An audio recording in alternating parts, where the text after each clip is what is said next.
muri je habamo ikintu kivuga ngo man niki kintu kigaragaza umuntu umukristo, niki kintu bega twebwe ko batwitwa abakristo, aba bantu bitwa abakristo uko basengera muri Pentecoste, uko basengera muri Methodiste, uko basengera muri Bethany Hall Church, uko basengera he, niki kintu mbaye mwiriwe na mwaramutse mwese aho mwerereye. Ndabakiriye cyane ngaha kuri umukristo ninde TV1. Nkuko musanzwe mumenyereye iminsi turi kumwe, amazina ni yayandi, ni Reverend Pastor Jean Baptiste Nsengiyumva. Nshima Imana isubiriye kunyemerera kumpa uyu mwanya cyangwa se isubire kunyemera gusora kugaruka imbere zanyu ngaha kuri kamera. Imana ihabwa icubahiro.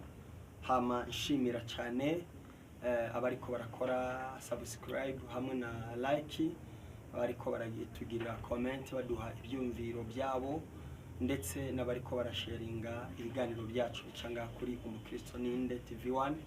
Imana mu ijuru ibaho umugisha. Igituma tubasaba kudukorera subscribe hamwe na like ndetse mukaduha ibitekerezo binyuze muri comment, natwe turashaka ko muduhesha umugisha kugira ngo ibi bikorwa cyangwa se kugira ngo ibiganiro bibashikire bibagereho, kandi natwe kugira ngo turushirize kuzamuka cyangwa se turushirize kugaragara ibikorwa biriko bigenda neza. Abariko baradufasha, abariko barabana natwe bavugana natwe, Imana mu ijuru ibaho umugisha. Turabashimiye imwe by'umwihariko bimwe bivuye ku mutima. Turazi neza ko ni cano nshasha, ni cano ikivuka, kandi ndizera ko mu by'ukuri turi kumwe. Hoba hari ibitekerezo mwifuza ko muduterera, cyangwa se ko mwifuza ko dukora, cyangwa se ko mwifuza ko ibindi biganiro byoza birabageraho, tugoye kaze muri comment kugira ngo mu by'ukuri intekerezo zanyu cyangwa se ibyifuzo byanyu namwe mu bitugezeho, natwe tumenye ko turiko turakora nuko turiko turagenana namwe. Imana nibaho umugisha kandi umwe Imana nabahezagire cyane. Rero Imana kisuye kutwemerera, ureke dusenge Imana, hama dushime Imana, twinjire mu ijambo nyamukuru gica Imana yipfuje kutuganira uyu mugoroba. Imana nibaho umugisha. Turagushimiye cyane mwami Imana kusubiriye kutwemerera kutugeza muri aya masaha. Ndagukengurukiye cyane kubw'ubwoko bwawe, abana bawe, abakozi bawe bose aho bari badukurikirana ngaha kuri umukristo ninde TV1. Ndagushimiye cyane kuko ari wowe uturinze. Nyemerera rero iki kiganiro kigiye gutambuka ngaha kuri iyi channel umukristo ninde TV1, nyemerera bazocumva, bazokugurura iyi video, izobubaka, izobafashe, kandi izogira ibakuye naho ibagejeje. Nyemerera ubane natwe kandi udukomereze mu bwiza bwawe, mu izina ryogera Kristo mu Imana nyir'ingabo. Amen. Ndabaramukije cyane kandi nezerewe cyane nuko tubana muri ibi biganiro. Imana yo mu ijuru nibaho umugisha. Rero ntatebeje, ndipfuza ko uyu munsi tuganira kuri iki kintu cyitwa umukristo. Nicyo shaka kutuganira ko uyu munsi, niyo message numva afite Imana iri kisunikira kugira ngo nganire namwe. Reka mande nifashishe aya majambo rusanga mu butumwa bwiza uko bwanditswe na Matayo mu bice 7. Ndahera kuri uyu murongo wa 7 nageza 27, wa 17 nageza 23. Haravuga ngo nuko igiti ciza cyose cyama ibyiza, ariko igiti kibi cyama ibibi. Igiti ciza nigishobora kwama ibibi, kandi igiti kibi nigishobora kwama ibyiza. Igiti cyose kitama ibyiza kiracibwa kigatererwa mu muriro, nuko muzamenyera kubyo bama. Umuntu wese amvumereza ati mwami mwami, si wazokwinjira mu bwami bwo mu ijuru atari ukora ibyo data wo mu ijuru agomba. Benshi bazombarira kuri wa munsi ngo mwami mwami, ntitwavugishwa n'Imana mu izina ryawe, ntitwasenda abadayimoni mu izina ryawe, ntitwakora ibitangaza mu izina ryawe. Niho nzobajinjibura nti naho nigeze mbamenya, mviraho mwankora bizira mwe. Imana yo mu ijuru tugire neza cyane kandi tugire imbabazi. Aya majambo nigo rufatiro rw'iki kiganiro, kandi nigo rufatiro runini cyane rw'icano yacu ya umukristo ninde TV1. Mu by'ukuri nifuza ko nganira n'abantu kugira ngo dusobanukirwe cyangwa se kugira ngo tumenye twebwe agakiza dufise cyangwa se Imana twakiriye muri twebwe itandukanye n'amarangamutima y'ibyo twebwe dufite muri twebwe. Uyu munsi wa none abantu benshi barumva ko ukwitwa abakristo babirangirije igihe babatizwa, babirangiriza igihe bumva bafite impano z'Imana muri bo. Hariho kuvugishwa, hariho kwerekwa, koresha ibitangaza n'Imana, kwigisha ijambo abantu bakakumva ndetse bakanakuyoboka. Ibintu byinshi birahari, ingabire Imana yagiye itanga ni nyinshi nkuko Paulo yagiye bivuga mu Bakorinto. None ngarutse kuri iri jambo rivuga ngo umukristo ni gici cyangwa se umukristo ninde. Ahantu havuye ikintu kivuga ngo umukristo ninde, mu myaka namaze, mu myaka nagize, iri jambo ryambayemwo rimaze imyaka myinshi cyane, rimaze imyaka myinshi cyane.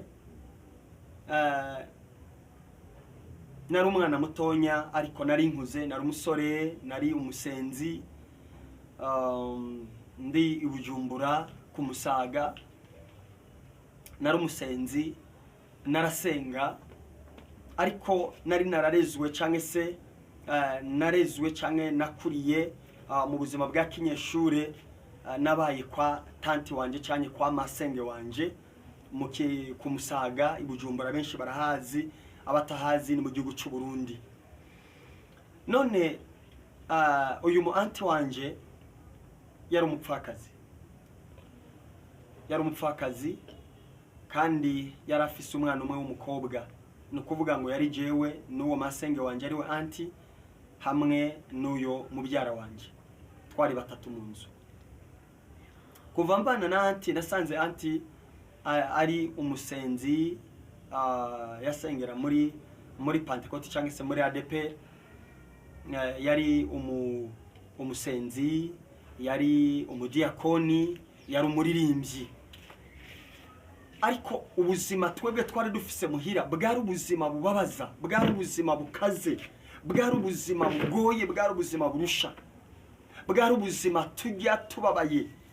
Tanti kugira ngo aronke ibiryo atugaburira, narumva tanti ari mu cyumba ariko arasenga, ariko ararira bwira Imana ngo uyu munsi Imana uze kumfasha umpe ibyo ngaburira abana. Twaba mu nzu icyumba kimwe na saro, twari mu buzima bugoye cyane. Kuva niga mu mwaka w'indwi, none kuva nkiri mu mwaka wa gatandatu, twari mu buzima bubi. Sinarinzi kunywa icyayi mu gatondo, sinarinzi kunywa ubuyi mu gatondo, sinarinzi ibyo ntabyo narinzi, kuko na saa sita hageze igihe turonka ibiryo byari ibyishimo kuri twebwe. Ari igihe twava ku ishuri kugira ngo tugende muhira, wenda turuhuke dusubire tugaruke ku ishuri, tukaza tutariye, ukacusanga twaraye n'inzara.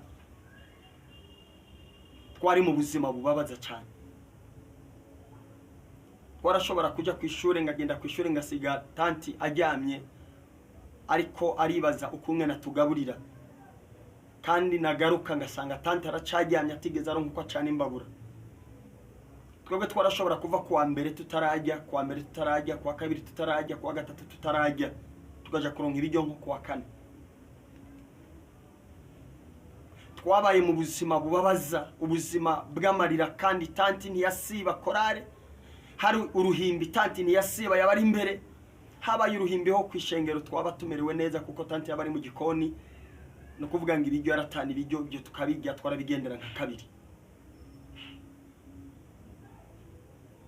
Muri ico gihe ndiko ndareba aho twari tubaye, nasanga aha hantu hariho abantu b'Imana. Twari tubanye n'abantu b'Imana, twari tubanye n'abantu bajya gusenga misi yose ku cyumweru, sande baba bari gusenga, harimo abaririmbyi, nabona abantu bagenda na Bible cyane. Twari dutuye ahantu hari abantu basenga, wasanga ku cyumweru atamuntu numwe yiriwe muhira, yiriwe abakozi bakora mu ngo.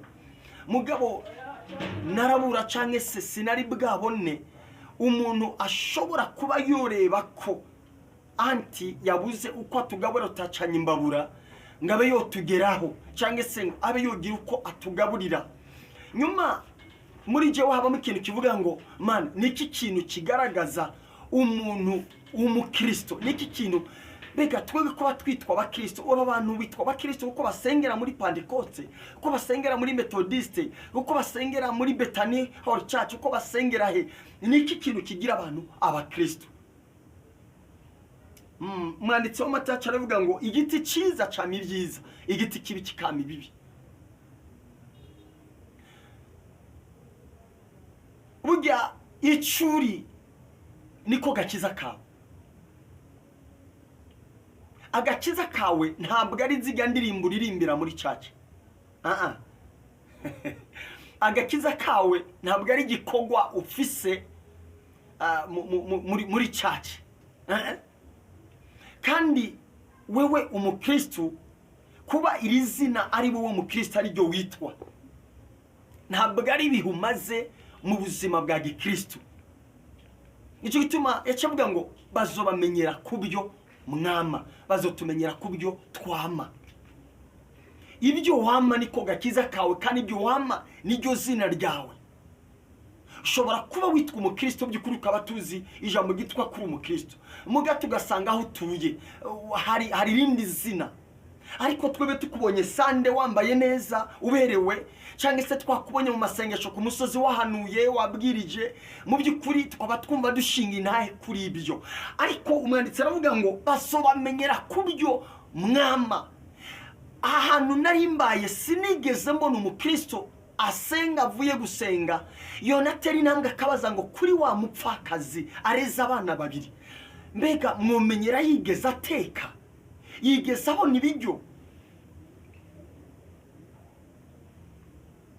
Ndabizi ngomba kujya nakundana n'umuboyi, ugasanga umuboyi n'inshuti zanje kuko twajyana kuvoma amazi ku mabomba.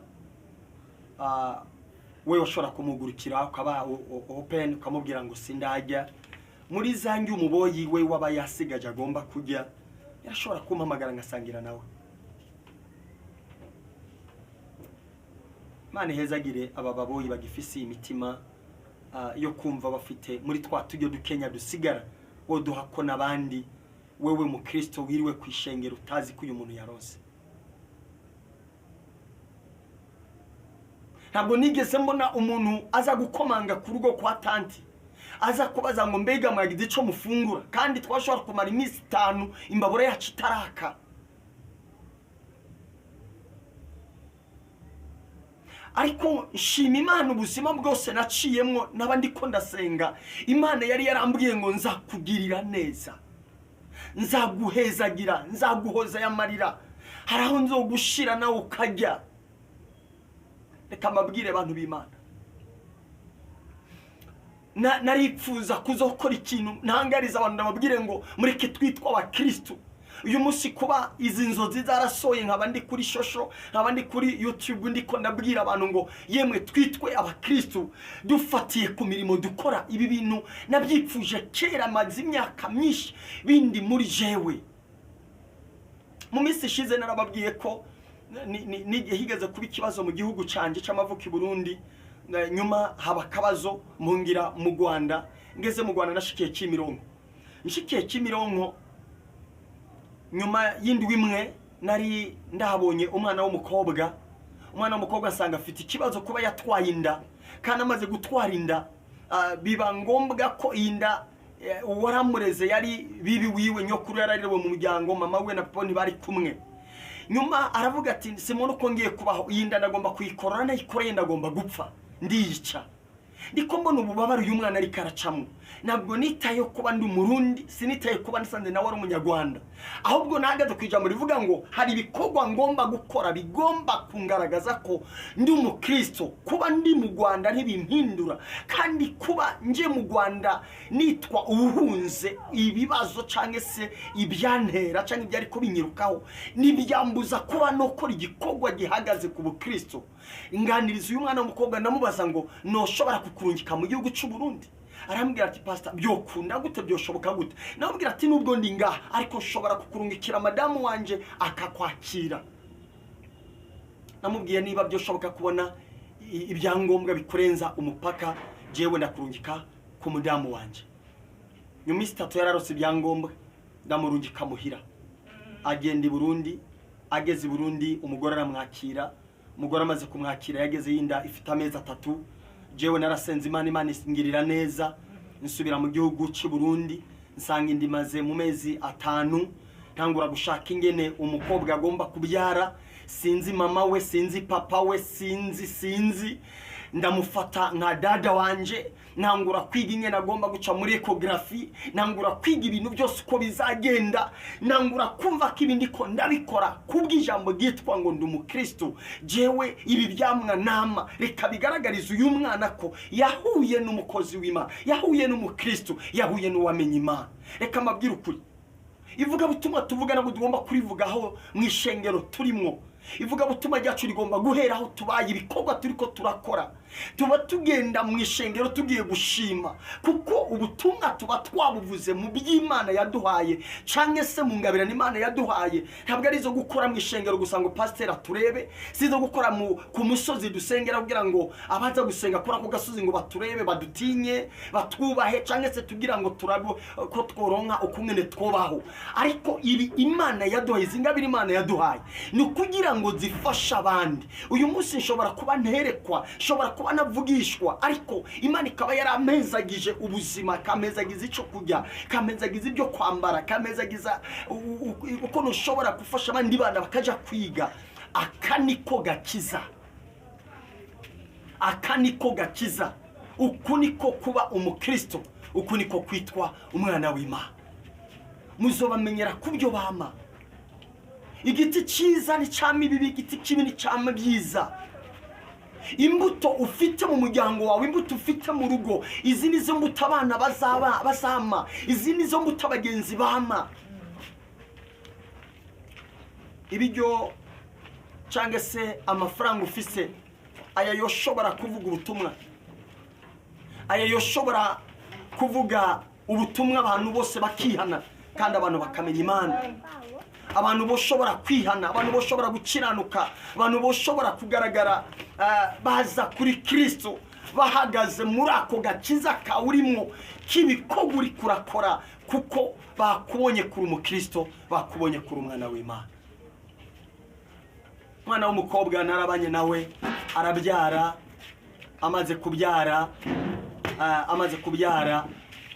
no kuvuga ngo mu mezi 6